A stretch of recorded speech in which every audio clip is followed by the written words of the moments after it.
북한 노동당 창건일인데 오늘 어떤 일이 있을까요? 1년 전 오늘도 연결했던 분입니다. 정세현 전 통일부 장관 연결됐습니다. 안녕하십니까? 예, 안녕하세요. 까칠한 장관님. 기억하시는지 모르겠는데 정확히 1년 전 오늘. 아, 그랬어요? 네, 북한 노동당 창건일 미사일 발사 있을 것 같냐고 했더니 10월 10일 오전 10시에 발사할 가능성이 있다고.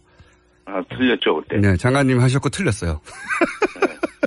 그래서 저희가 1주년 기념으로 다시 한번 연결해서 똑같은 질문을 지금 드리려고 하는 건데. 네. 우선 노동당 창건일이라는 게 북한 정권에게 굉장히 중요한 날입니까? 그 중요하죠. 4대 명절 중에 하나입니다. 그러니까 4대 명절. 예.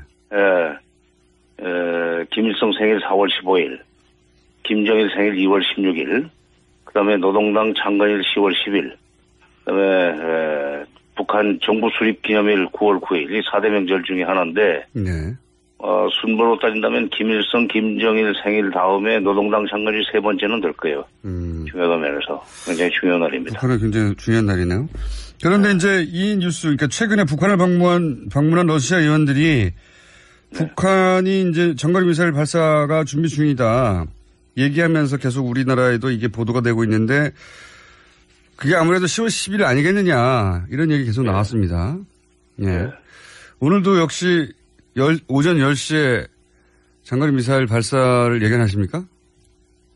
이번에는 그렇게 말하면 안 될 것 같아요. 그리고 지금까지 조용히 지나가는 거 보면은 오늘은 넘기고 오히려 지금 10월 18일 중국의 공산당 대회가 열리지 않습니까? 아하. 그날 전후에서 일을 벌릴 가능성도 있다고 봅니다. 왜냐하면 지난 9월 3일 날 예. 중국의 샤먼에서 브릭스 회의, 그러니까 브라질, 러시아, 인도, 중국, 그다음에 사우스아프리카 이런 나라들이 모이는 큰 잔칫날 육체 핵실험 하지 않았어요. 9월 3일 날. 중국의 큰 잔치입니다. 근데 10월 18일은 그보다 더 큰 잔치죠. 공산당 전당대회니까. 그날 전후에서 일을 벌일 가능성도 있고, 그 다음에 난데없이 지금 11월 초에 트럼프 대통령의 한중일, 일한중 이 순서로 가겠지만, 그 방문을 때 일을 벌일 가능성도 있습니다. 그러니까 북한 사람들은 이거예요. 중국? 마음대로 해봐. 우리를 미국하고 손잡고 요즘 경제 제재한다고 그러는데 해볼 테면 해봐라 하는 그런 배짱이고, 그 다음에 11월 초에 트럼프가 이렇게 동북아시아 순방길에 나섰을 때 일을 벌려버리면 정말 참 난감하죠. 결국, 북한은 벼랑 끝 전술을 쓰는데 아주 이골이 났기 때문에 오늘보다는 지금 많은 사람들이 예상하는 오늘보다는 다른 날을 택해서 소위 이 허실실법으로 뒤통수를 때릴 가능성이 더 크다고 봅니다. 이건 어떻게 보십니까? 북한이 이렇게 허실실 말씀하신 대로 주변국들의 기대를 완전히 저버리거나 또는 뒤집어서 행동해왔던 거는 항상 있어왔던 일인데, 그런데 이제 최근은 북한만큼이나 미국 트럼프 대통령의 전 세계적인 그런 의미에서 주목을 받고 있어요. 과거 북한이 받던 비슷한 성격의 주목을. 도대체 저쪽에서 어떻게 뭘 말할 건지 예측이 안 되고. 근데 가장 최근에 이제 화제가 된 발언은 북한에는 단 한 가지만 효과가 있다라고 트럼프 대통령이 발언해서 또 이게 화제가 됐습니다. 이 발언의 의미가 있기는 있다고 보십니까? 워낙 이런 발언들을 여러 차례 해와서 아예 이 발언의 의미도 없다라고 하는 해석도 있는데. 의미가 있죠. 근데 이제 대부분 한 가지가 효과가 있을 거다 하는 얘기를 군사적 옵션으로 해석들을 많이 하는데 그럴 가능성이 있지만 그보다는 저는 경제 압박을 더 강화하겠다는 뜻으로 해석해야 되는 거 아닌가 하는 생각이 듭니다. 최근에 트럼프가 어저께 그랬나요? 그동안에 북핵 문제가 지금 25년이 넘었는데 그동안에 수십억 달러를 줬다. 예, 실패했다. 이런.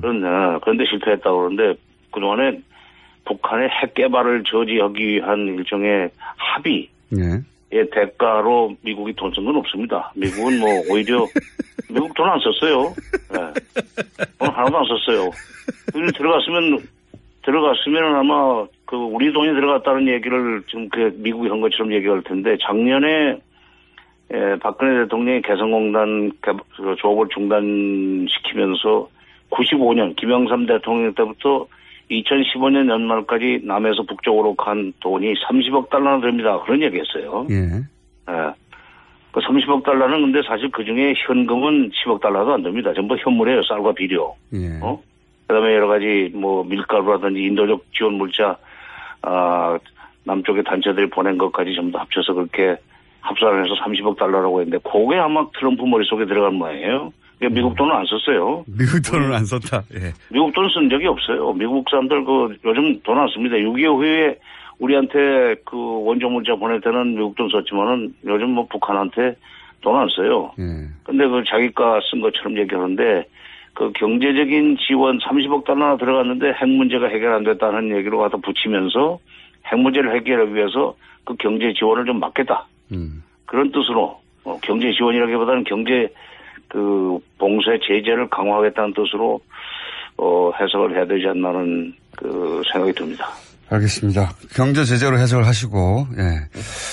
장관님은 사실 평생 이제 대북 관련 일을 하셨고, 우리 국제 외교를 들여다보셨는데, 그리고 대통령도 여러 번 직접 겪으셨고, 그리고 미국 대통령도 사실은 여러 번 지켜보셨는데, 대북 문제를 바라보는 미국 대통령의 태도, 이런 것도 오랫동안 관찰하셨는데, 최근에 이제 트럼프 대통령을 보시면 이전에 미국 대통령하고는 완전히 스타일이 다르지 않습니까?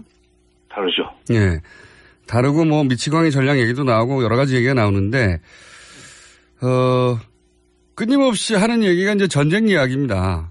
전쟁 이야기인데. 그 트럼프 대통령이 실제 전쟁이 가능하다고 생각한다고 보십니까? 이 질문이 참 이상한데, 아니, 본인이 진짜 전쟁을 믿고 그런 발언을 하는 걸까요? 전쟁을 할 것처럼 굉장히 긴장을 조성해놓고, 예. 그동안에 무기 팔아먹지 않았어요. 지난번. 그렇죠. 전 세계에 다 그랬죠. 예. 그렇죠. 전 세계에 다 무기 파는데 아주 능한 사람이죠. 그러니까 일종의 전쟁을 할 것처럼 소리를 지르고, 그러고는, 무기 파는 성동격소의 수단이지, 그 사람 전쟁은 못한다고 저는 봅니다. 네. 그렇게 보시군요. 국방장관이 최근에 육군 간부들한테 그랬나요? 대통령이 필요할 때 쓸 수 있는 그 옵션을 준비해 놔야 된다고 하는데 준비 안 됐다는 얘기 아니에요.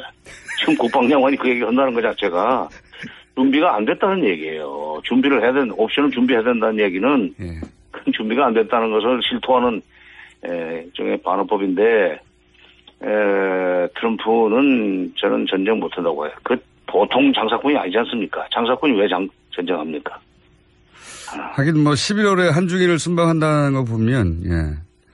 전쟁을 일으킬 거면 뭐 11월에 올 리가 없겠죠. 예. 그런데도 불구하고 우리 언론에서 이제 전쟁 날 것 같은 보도를 워낙 많이 했지 않습니까? 예. 그럼 보수 언론이 그랬죠. 예. 예. 보수 언론이. 보수 언론 중심으로. 지금 가장 중요한 그러면 대북 정책은 여전히 대화라고 보십니까? 지금 러시아 의원들한테 미사일 쏠 것처럼 얘기했다는 것도 러시아한테 지금 미국 대화 또는 미국 중재 여기서 적극적으로 나서달라는 그런 메시지가 있다고 생각해요. 그렇지 않아도 최근에 러시아가 미국 그 대화를 중재하겠다는 의사 표시를 했었고, 독일의 메르켈 총리도 지금 이대로 놔두면 안 되겠다, 전쟁 날지도 모르겠다는 판단을 하면서 미국 간의 대화를 중재하겠다고 얘기한 적이 있어요. 바로 그런 이 미국 대화를 중재하려고 하는 움직임이 지금 유럽에서도 나오고 있고 러시아 쪽에서 나오고 있고 뭐 중국은 일찍부터 그런 얘기했고, 그런데 오히려 우리 정부가 거기에 대해서 좀 적극적으로 보이지 않고 있는 것이 나는 좀 의아스럽다고 생각해요. 네. 장관님 오늘 여기까지 해야 되겠습니다. 곧 다시 모시겠습니다.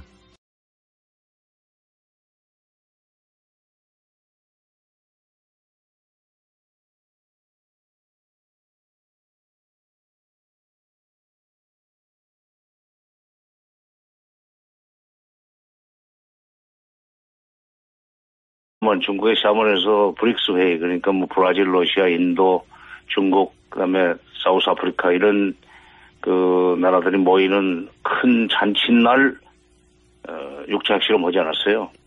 9월 3일 날. 중국의 큰 잔치입니다. 근데 10월 18일은 그보다 더 큰 잔치죠. 공산당 전당대회니까. 그날 전후해서 일을 벌일 가능성도 있고, 그다음에 난데없이 지금 11월 초에 트럼프 대통령의 한중일, 뭐 일한중 이 순서로 가겠지만, 그 방문을 때 일을 벌일 가능성도 있습니다. 그러니까 북한 사람들은 이거예요. 중국? 마음대로 해봐. 우리를 뭐 미국하고 드리려고 하는 건데. 네. 우선 노동당 창건일이라는 게 북한 정권에게 굉장히 중요한 날입니까? 중요하죠. 4대 명절 중에 하나입니다. 그러니까 4대 명절. 김일성 생일 4월 15일, 김정일 생일 2월 16일, 그다음에 노동당 창건일 10월 10일, 그다음에 북한 정부 수립 기념일 9월 9일, 이 4대 명절 중에 하나인데, 네. 순번으로 따진다면 김일성, 김정일 생일 다음에 노동당 창건일 세 번째는 될 거예요. 중요한 면에서 굉장히 중요한 날입니다. 북한은 굉장히 중요한 날이네요. 그런데 이제 이 뉴스, 그러니까 최근에 북한을 방문한 러시아 의원들이 북한이 이제 장거리 미사일 발사가 준비 중이다.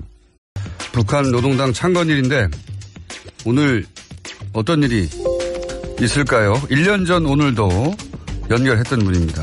정세현 전 통일부 장관 연결됐습니다. 안녕하십니까? 예, 안녕하세요. 까칠한 장관님.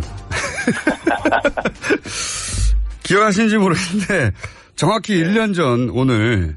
아, 그랬어요? 네, 북한 노동당 창건일 미사일 발사 있을 것 같냐고 했더니 10월 10일 오전 10시에 발사할 가능성이 있다고. 아, 틀렸죠, 그때. 네, 장관님 하셨고 틀렸어요. 그래서 저희가 1주년 기념으로 다시 한번 연결해서 똑같은 질문을 지금. 자꾸 요즘 경제 제재 한다고 그러는데 해볼 테면 해봐라 하는 그런 배짱이고, 그다음에 11월 초에 트럼프가 이렇게 동북아시아 순방길에 나섰을 때 일을 벌려버리면 정말 참 난감하죠. 결국 북한은 벼랑 끝 전술을 쓰는데 아주 이골이 났기 때문에 오늘보다는 지금 많은 사람들이 예상하는 오늘보다는 다른 날을 택해서 저희 이 허실실법으로 뒤통수를 때릴 가능성이 더 크다고 봅니다. 이건 어떻게 보십니까?